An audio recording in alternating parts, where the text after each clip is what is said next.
Hi, welcome back to my channel. My name is Michelle. This is Michelle Reads YA, and today I am bringing you a book haul. I keep buying books, so I have no excuse. So I will show them to you. I'll read you the synopsis, and yeah, it's not very many. So I am getting better at buying less books. Also, if you can see behind me, the books that I had bought for my last book haul are still here and not in my shelves, so I'm doing great. Hopefully we can do this soon. The first book I got from Barnes & Nobles because they were having a early Black Friday sale that my friend Jordan told me about, so thanks Jordan for letting me know. So I got buy one get one 50% off paperback YA books. The first one is Birthday by Meredith Russo. I've heard a lot of really good things about this. I have read their first book, something, but it was really good. I will put it here. So yeah, it was really good. I really liked it. Two best friends, a shared birthday, 6 years. 6 years of birthdays reveal Eric and Morgan's destiny as they come together, drift apart, fall in love, and discover who they're meant to be, and if they're meant to be together. Meredith Russo's acclaimed second novel is a heart-wrenching and universal story of identity, first love, and fate. Her first book was If I Was Your Girl. So I really liked that one. I thought it was very well written. So I'm excited to get into this one. And then the second book I got from Barnes & Noble in that 50% off deal was The Art of Being Normal by Lisa Williamson. I've never heard of this. I got it because of the cover.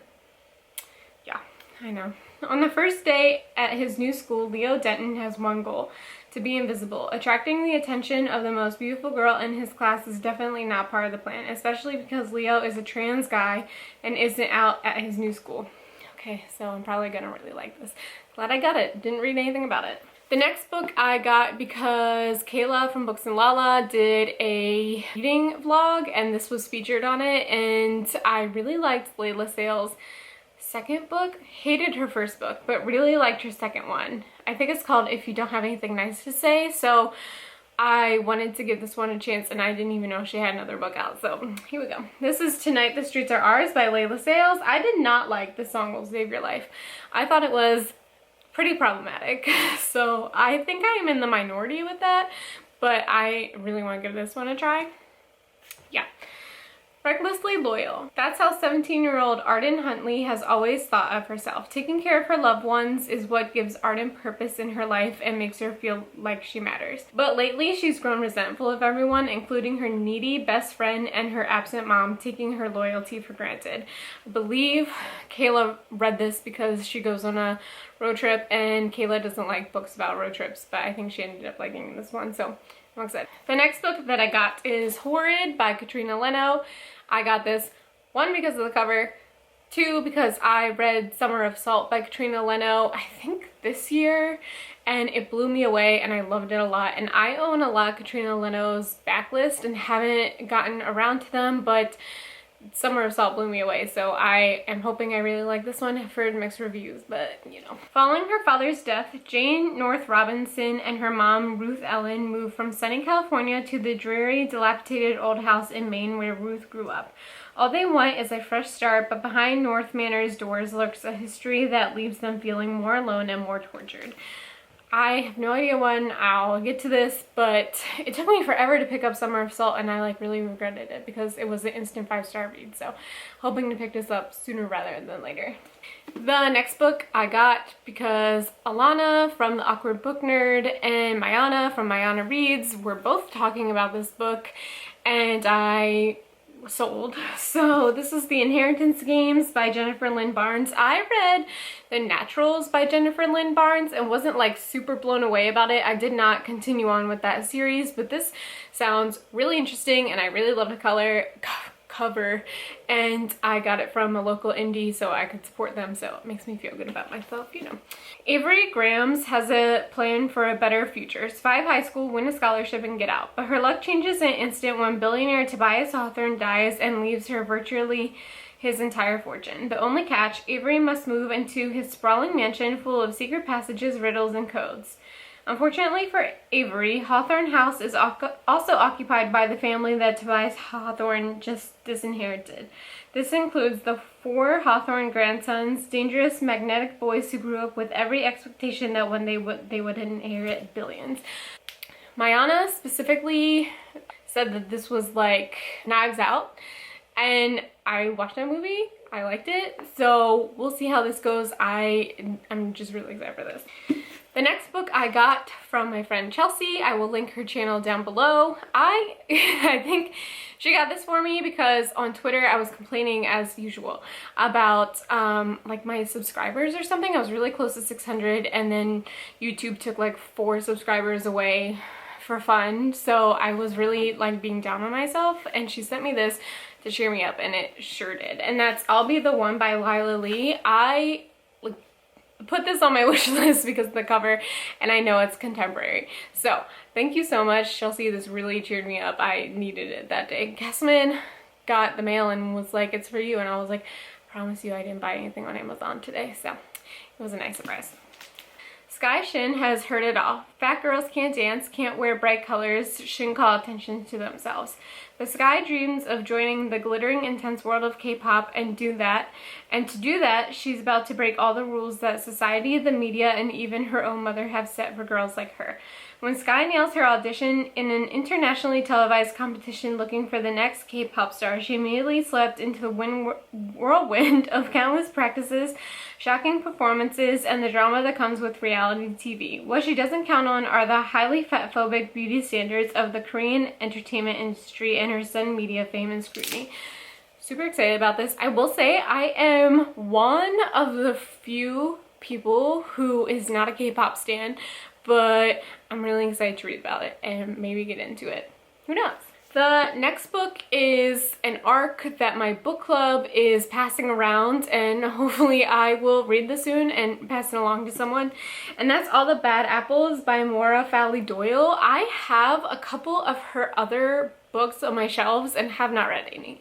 So Elise from Elise Reads and Speaks is in my book club. I will put her down below. I don't think she liked this too much, which probably means I will like it a lot. And I think Anna from my book club liked it, so we'll see. I don't know. On Deanna's 17th birthday, the day she finally comes out to her family, her wild older sister Mandy is seen jumping from a cliff. The family is devastated but not surprised. The Rise women have always been troubled bad apples, their father calls them, and Mandy was the baddest of them all.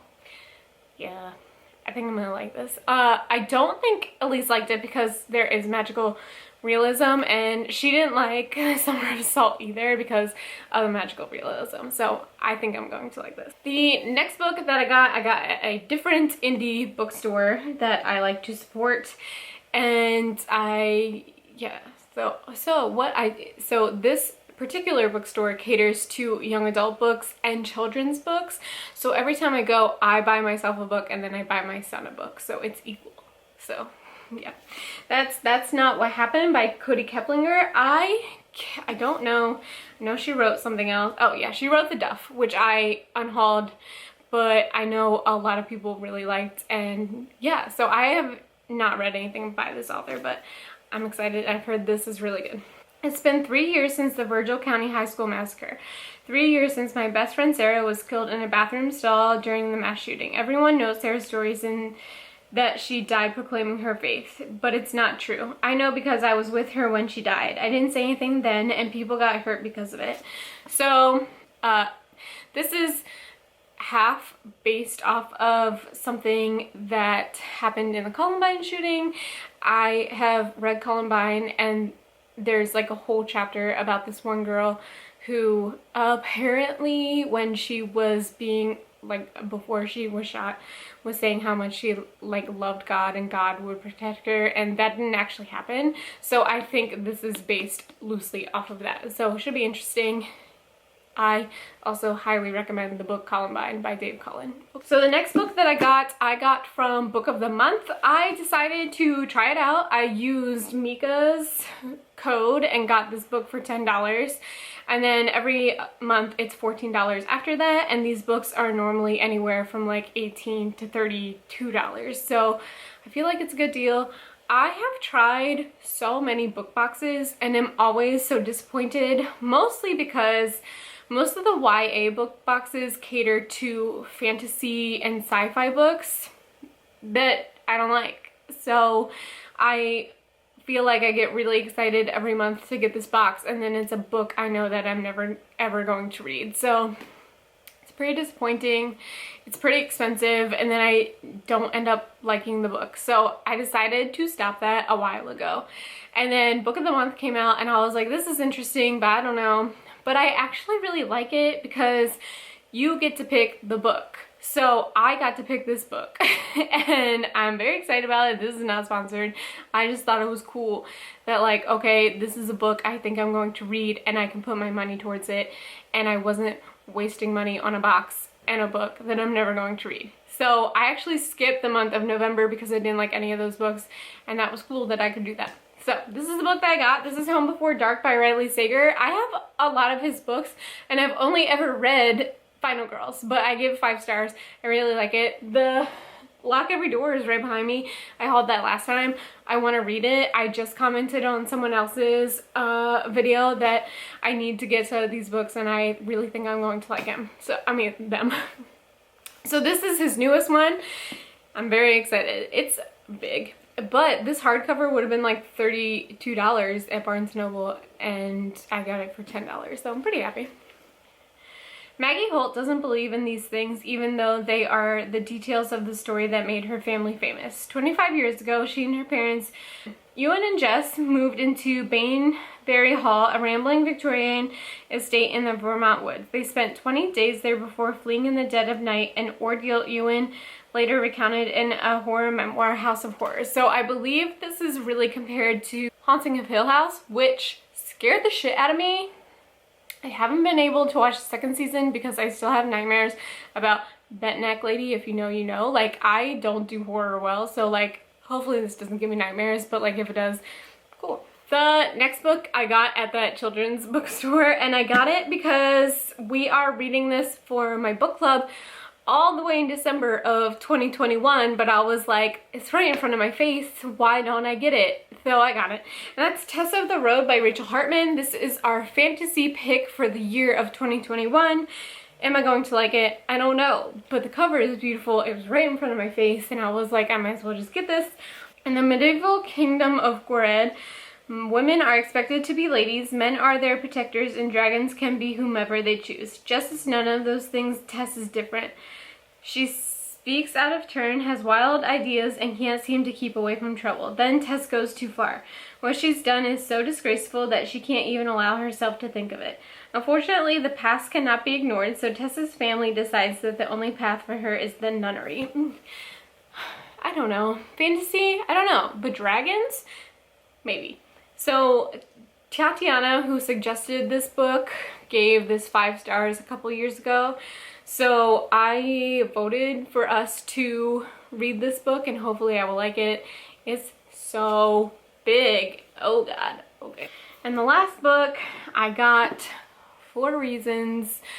So I know that there are a lot of videos about this book in particular being problematic, and I totally know that.